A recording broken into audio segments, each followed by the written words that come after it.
नमस्कार, मंडल news bulletin में आपका स्वागत है। आइए पेश करते हैं आज के कुछ प्रमुख व मुख्य समाचार। महाराष्ट्र की महायुति सरकार द्वारा शुरू की गई मुख्यमंत्री लाडली बहन योजना के तहत पात्र महिला लाभार्थियों को अब तक 5 माह की किस्त मिल चुकी है, लेकिन महाराष्ट्र विधानसभा चुनाव की अवधि के दौरान अब करीब 2 करोड़ 40 लाख से अधिक पात्र महिलाओं को आगे की किस्तें नहीं मिल पाएंगी, क्योंकि लाडली बहन योजना को अस्थायी तौर पर निलंबित कर दिया गया है। केंद्रीय निर्वाचन आयोग द्वारा महाराष्ट्र विधानसभा चुनाव के कार्यक्रम की घोषणा करने के साथ ही आचार संहिता को लागू किया गया है और चुनाव आयोग ने राज्य सरकार को आचार संहिता अवधि के दौरान मतदाताओं को सीधे प्रभावित करने वाली वित्तीय योजनाओं को बंद करने के निर्देश दिए हैं। निर्वाचन आयोग के आदेश के बाद महिला व बाल कल्याण विभाग की ओर से इस योजना के लिए आवश्यक धनराशि को रोक दी गई है। इसके चलते अब पात्र महिलाओं को चुनाव निपटने तक लाडली बहन योजना का पैसा नहीं मिल पाएगा। वहीं राज्य सरकार ने इस योजना के तहत अक्टूबर और नवंबर माह का भुगतान आचार संहिता लागू होने से पहले ही कर दिया था। ऐसे में अब लाडली बहनों को दिसंबर माह की किस्त मिलने के लिए इंतजार करना होगा। विधायक रवि राणा व विधायक बच्चू कडू के बीच आपसी टकराव खत्म होने का नाम नहीं ले रहा, बल्कि दोनों विधायकों के बीच रहने वाली तनातनी दिनों दिन बढ़ती जा रही और आगामी विधानसभा चुनाव के मुहाने पर दोनों के बीच एक बार फिर मौखिक युद्ध शुरू हो गया है, जिसके तहत विधायक रवि राणा ने आरोप लगाया कि बच्चू कडू ने लोकसभा चुनाव के समय सुपारी लेकर नवनीत राणा को हराने का काम किया। वहीं विधायक बच्चू कडू ने पलटवार करते हुए कहा कि खुद विधायक रवि राणा को अपनी पत्नी नवनीत राणा सांसद के तौर पर नहीं चाहिए थी और रवि राणा के खासम खास लोगों ने ही नवनीत राणा को हराने का काम किया। इसी दौरान विगत कुछ माह से भाजपा नेत्री व पूर्व सांसद नवनीत राणा ने दरियापुर सहित अचलपुर विधानसभा क्षेत्र के लगातार दौरे करते हुए अपना जनसंपर्क बढ़ाना शुरू किया है, जिसके चलते अब अचलपुर निर्वाचन क्षेत्र में प्रहार पार्टी के मुखिया व विधायक बच्चू कडू को घेरने हेतु भाजपा द्वारा नवनीत राणा को अचलपुर निर्वाचन क्षेत्र से विधानसभा के चुनावी अखाड़े में उतारने की तैयारी की जा रही है। विधानसभा चुनाव का नामांकन अगले मंगलवार से शुरू हो रहा है। ऐसे में बडनेरा के लगातार 3 बार विधायक चुने गए रवि राणा को शुक्रवार उस समय धक्का लगा जब पार्टी प्रवक्ता व युवा स्वाभिमान पार्टी के विगत 17 वर्षों से विश्वास पात्र रहने वाले जीतू दुधाने ने त्याग पत्र देने के बाद विधायक बच्चू कडू की प्रहार जनशक्ति पार्टी का झंडा थाम लिया। अचलपुर में हुए पार्टी प्रवेश दौरान विधायक बच्चू कडू ने जीतू दुधाने के गले में प्रहार पार्टी का दुपट्टा डालकर उनका प्रहार पार्टी में स्वागत किया। इस समय संदीप मोरे भी प्रहार पार्टी में शामिल हुए। प्रहार पार्टी में इन दोनों नेताओं की एंट्री से जिले में प्रहार पार्टी को मजबूती मिलने का दावा किया जा रहा है। साथ ही विधायक कडू ने प्रहार पार्टी में प्रवेश करने वाले जीतू दुधाने को हाथों हाथ पार्टी का प्रदेश प्रवक्ता भी नियुक्त कर दिया है। भाजपा नेता तुषार भारती ने गत रोज अपने समर्थक कार्यकर्ताओं के साथ आयोजित संवाद बैठक में अपना आक्रामक तेवर दिखाते हुए कहा कि हम लोगों ने पूरे स्वाभिमान के साथ भारतीय जनता पार्टी का अमरावती और बडनेरा निर्वाचन क्षेत्र में विस्तार किया, जिसके लिए हमने लाठियां भी खाई और गली गली भटके भी। लेकिन यह हम लोगों का दुर्भाग्य है कि उसी पार्टी से विधानसभा चुनाव की उम्मीदवारी पाने के लिए हमें गुहार लगानी पड़ रही है तथा पार्टी द्वारा किसी और के लिए लाल कालीन बिछाने का काम किया जा रहा है। यदि हमारे अंदर किसी को राज तिलक लगाने की ताकत है तो हम राज मुकुट उतारने का भी दम रखते हैं। खास बात यह रहेगी तुषार भारती द्वारा आयोजित इस संवाद बैठक में पार्टी के शहराध्यक्ष प्रवीण पोटे सहित कई पदाधिकारी नहीं पहुंचे थे। अमरावती विधानसभा क्षेत्र से अपनी दावेदारी घोषित करते हुए चुनाव लड़ने का बिगुल फूंकने वाली विधायक सुलभा खोड़के ने अपने प्रचार अभियान को शुरू करते हुए रोजाना सुबह शाम 3-3 घंटे अमरावती के मतदाताओं का आशीर्वाद प्राप्त करने हेतु अलग अलग प्रभागों में जन आशीर्वाद यात्रा का आयोजन करना शुरू कर दिया है, जिसके तहत शुक्रवार 18 अक्टूबर को विधायक सुलभा खोड़के ने टावर लाइन परिसर की रिहायशी बस्तियों में रहने वाले मतदाताओं से संवाद साधा और आगामी चुनाव हेतु जनता से आशीर्वाद मांगा। नांदगांव पेठ में प्रज्ञा स्पर्श बहुउद्देशीय संस्था द्वारा आयोजित भोजन दान और स्वास्थ्य जांच शिविर कार्यक्रम के अवसर पर विधायक यशोमती ठाकुर ने सदिच्छा भेंट देते हुए दीक्षा भूमि जाने वाले अनुयायियों को अपनी शुभकामनाएं दी। साथ ही कहा कि दीक्षा भूमि जाने वाले अनुयायियों के लिए स्वास्थ्य शिविरों का आयोजन मौजूदा समय की जरूरत है। इस समय जिले के सांसद बलवंत वानखेड़े की भी विशेष उपस्थिति थी।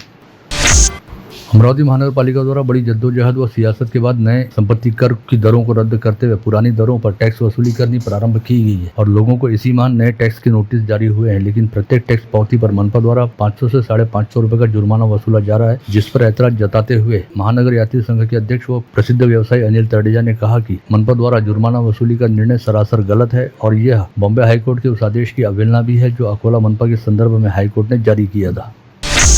जैसे जैसे चुनाव की तारीख नजदीक आ रही है वैसे वैसे कांग्रेस व अजित पवार गुट वाली राष्ट्रवादी कांग्रेस पार्टी के पदाधिकारियों के बीच सोशल मीडिया पर जमकर मौखिक युद्ध शुरू हो गया है। इसी के चलते विगत 2 दिनों से सोशल मीडिया पर अजित पवार गुट के पदाधिकारी हाजी रफीक का वीडियो जमकर वायरल हो रहा है, जिसमें उन्होंने शहर कांग्रेस पार्टी के पदाधिकारियों से कांग्रेस द्वारा टिकट की लालच में अन्य लोगों को अंधेरे में रखने की बात करने के साथ ही कई सवाल खड़े किए हैं।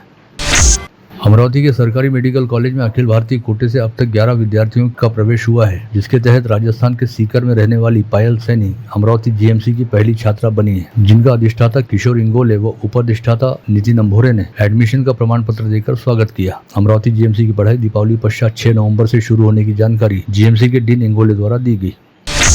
आज सुबह अमरावती शहर से जिले के कई इलाकों में बिजली की तेज गड़गड़ाहट के साथ मूसलाधार बारिश शुरू हुई। अचानक हुई इस भारी वर्षा से किसानों पर भारी संकट आन पड़ा है, क्योंकि इस बारिश के चलते सोयाबीन की फसल को बड़े पैमाने पर नुकसान पहुंचा है। इसके साथ ही तुअर की फसल को भी नुकसान पहुंचने की संभावना से इनकार नहीं किया जा सकता। इस दौरान पता चला है कि चोर माहौली में आज बेर के आकार वाले ओले भी गिरे। इसके साथ ही आज दोपहर बाद यह जानकारी सामने आई कि आज सुबह बिजली की तेज गड़गड़ाहट के साथ हुई मूसलाधार बारिश के दौरान चिखलदरा में आसमानी गाज गिरने की वजह से 65 वर्षीय व्यक्ति सहित 3 भैंसों की मृत्यु हो गई। यह घटना गाविलगढ़ प्रॉस्पेक्ट पॉइंट के निकट वनखंड क्रमांक 40 में घटित हुआ।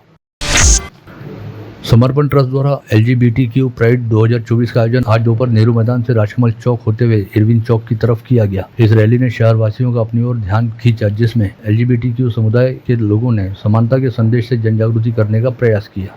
आज आपल्या विदर्भातली पहिली रॅली ही थर्ड जेंडरच्या सन्मानार्थ निघत आहे। त्यांची एवढीच अपेक्षा आहे की समाजाने आम्हाला स्वीकारावं आणि समाजाने आम्हाला समजून घ्यावं। आज ये हमारे अमरावती में समर्पण ट्रस्ट का पहला प्राइड है। हम लोगों को हमारे अधिकार के लिए, हमारी मूलभूत चीज़ों के लिए हमने ये प्राइड निकाला है और बहुत अच्छा लग रहा है कि अमरावती शहर में भी हमारा अवेयरनेस होना चाहिए। इसीलिए समर्पण ट्रस्ट पिछले 12 साल से काम कर रहा है और आज यहाँ पे रास्ते पे उतरा है और ये अच्छे प्राइड हो हमारे अधिकारों के लिए और हमें सम्मान नहीं चाहिए, सम्मान चाहिए। आज पहली बार अमरावती में LGBT जो प्राइड मार्च का आयोजन किया गया है। ये LGBT प्राइड मार्च हमारे जो लेस्बियन है, गे है, बायसेक्सुअल है, ट्रांसजेंडर है, उनके हकों के लिए ये प्राइड मार्च किया जाता है कि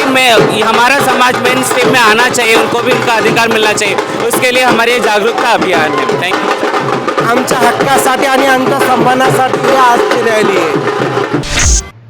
चांदूर बाजार तहसील के धानोरा पूर्णा के सुंदर नारायण संस्थान तीर्थ क्षेत्र को ब दर्जा प्रदान करने तथा मंदिर व गांव के विकास हेतु 5 करोड़ रुपए की निधि उपलब्ध कराने के लिए धानोरा पूर्णा गांव वासियों की ओर से विधायक बच्चू कडू का भावपूर्ण सत्कार किया गया। बदलते मौसम के साथ ही सर्दियों का मौसम शुरू होते ही गोगामल टाइगर रिजर्व क्षेत्र में वैराट जंगल सफारी के लिए आए पर्यटकों को अब आए दिन पट्टेदार बाघ के दर्शन हो रहे हैं, जिससे चिखलदरा क्षेत्र में पर्यटकों ने रुक करना शुरू कर दिया है।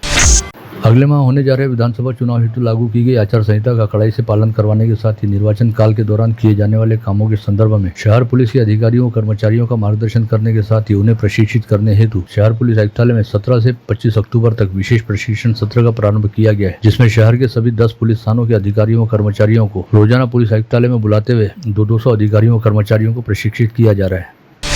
अगले सप्ताह से शुरू होने जा रही विधानसभा चुनाव की प्रक्रिया को देखते हुए सिटी कोतवाली अंतर्गत भागों में आज सुबह 10 बजे पुलिस ने रूट मार्च निकाला और शहर वासियों को हौसला भी दिया कि अमरावती शहर पुलिस सहित अतिरिक्त पुलिस बल किसी भी तरह की अनहोनी व घटना से निपटने के लिए मुस्तैद है। अमरावती शहर में खेलकूद हेतु आरक्षित रहने वाले मैदानों पर बैठकर कई लोग गांजा फूकने व शराब पीने का काम करते हैं, जिसकी वजह से आम लोगों को काफी तकलीफों का सामना करना पड़ता है। इसे लेकर लगातार मिल रही शिकायतों के मद्देनजर अब शहर पुलिस आयुक्त नवीन चंद्र रेड्डी ने शहर में स्थित सभी खुले मैदानों पर पुलिस पथकों को निगरानी करने का आदेश जारी किया है, जिसके चलते पुलिस के गश्ती दलों द्वारा शहर के सभी प्रमुख मैदानों पर विशेष रूप से नजर रखी जाएगी। वहाँ पर बिना वजह खाली पीली बैठकर टाइम पास व टवालखोरी करने वाले लोगों से पुलिस सख्ती के साथ निपटेगी। इसके साथ ही शहर पुलिस आयुक्तालय द्वारा यह जानकारी भी दी गई है कि अब यदि शहर में किसी भी दुपहिया वाहन को ट्रिपल सीट मामले में पकड़ा जाता है तो पहले की तरह 2500 रुपए का चालान देने के साथ ही उक्त वाहन को 3 माह के लिए जब्त भी कर लिया जाएगा। साथ ही यदि पुलिस की पकड़ में आने से बचने हेतु कोई ट्रिपल सीट दुपहिया वाहन भाग निकलता है तो यातायात पुलिस द्वारा ऐसे वाहनों की फोटो खींचने के साथ ही वाहन क्रमांक के आधार पर वाहन मालिक का पता हासिल करते हुए वाहन मालिक के घर जाकर उस वाहन को जब्ती के तहत उठाया जाएगा। इसके अलावा आगामी दीपावली के पर्व सहित अगले माह होने जा रहे विधानसभा चुनाव एवं दिसंबर माह में मनाई जाने वाली नववर्ष की पूर्व संध्या जैसे अवसरों को देखते हुए अब शहर पुलिस द्वारा अमरावती शहर के प्रमुख चौक चौराहों व इलाकों में हमेशा के लिए रात्रिकालीन नाकाबंदी लगाने का निर्णय लिया गया है। विधानसभा चुनाव के लिए जारी की गई आदर्श आचार संहिता का उल्लंघन करने पर तत्काल अपराध दर्ज किए जाएंगे, ऐसी चेतावनी देने के साथ ही शहर पुलिस द्वारा बताया गया है कि अब ऑनलाइन अथवा सोशल मीडिया के जरिए किसी भी तरह की फेक न्यूज फैलाने अथवा जातीय तनाव निर्माण करने वाली आपत्तिजनक व भड़काऊ पोस्ट शेयर करने वाले लोगों पर भी साइबर पुलिस की सोशल मॉनिटरिंग सेल द्वारा नजर रखी जाएगी। विगत 18 सितंबर को कोल्हापुर पुलिस थाना क्षेत्र अंतर्गत धानोरी गांव में रहने वाले अजय मुंगाने का शव गांव के ही बस स्टैंड के पास पड़ा बरामद हुआ था, जिसे देखते ही स्पष्ट हो गया था कि अजय मुंगाने के सिर पर किसी वजनी व धारदार वस्तु से वार कर उसे मौत के घाट उतारा गया। ऐसे में मामले की तेजी से जांच करते हुए ग्रामीण अपराध शाखा पुलिस के दल ने अजय मुंगाने के चचेरे भाई आशीष मुंगाने सहित गाँव में रहने वाले बालकृष्ण खरबड़े और 3 महिलाओं को अपनी हिरासत में लिया, जिन्होंने पूछताछ के दौरान अपना जुर्म कबूल करते हुए बताया कि उन्होंने संपत्ति की लालच में आकर मिलीभगत करते हुए अजय मुंगाने को मौत के घाट उतार दिया। अजय मुंगाने के के माता पिता का काफी पहले निधन हो गया था, जो विगत 15 वर्षों से धानोरी गांव में अपने रिश्तेदार रहने वाले आशीष मुंगाने के घर पर रहा करता था। अजय मुंगाने के नाम पर उसकी पुश्तैनी जमीन रहने के साथ ही 10 लाख रुपए का बीमा भी था, जिसकी लालच में आकर आशीष मुंगाने ने अजय मुंगाने को रास्ते से हटाने की योजना बनाई थी। अमरावती जिले की सरकारी राशन दुकानों हेतु वितरित किए जाने वाले अनाज को गोदाम में पहुंचाने का काम करने वाले ट्रक ने आज 19 अक्टूबर की दोपहर 12 बजे के आसपास अमरावती वरुण मुख्य मार्ग स्थित उप विभागीय पुलिस अधिकारी कार्यालय के सामने मानिक चंपत राउत नामक नेरपिंगलई निवासी 85 वर्षीय वृद्ध को बुरी तरह से कुचल दिया, जिसके चलते इस बुजुर्ग व्यक्ति की मौके पर मौत हो गई। धामनगढ़ रेलवे तहसील के पिंपलखुटा गांव स्थित संत शंकर महाराज कृषि विज्ञान कॉलेज में पढ़ने वाले सुशील पर्वतकर नामक 17 वर्षीय नाबालिग छात्र ने खुदकुशी कर ली। मंगरूल दसगिर पुलिस ने आकस्मिक मौत का मामला दर्ज किया है। वरुण तहसील के बेनोडा गांव में कर्ज में डूबे 65 वर्षीय अशोक शिंदे नामक किसान ने नागपुर में पढ़ाई कर रहे अपने बेटे को फोन करते हुए घर पर कार्यक्रम रहने की बात करते हुए अपने घर पर बुलाया और इसी दौरान कुएं में कूदकर खुदकुशी कर ली। यह घटना शुक्रवार 18 अक्टूबर को सुबह प्रकाश में आई।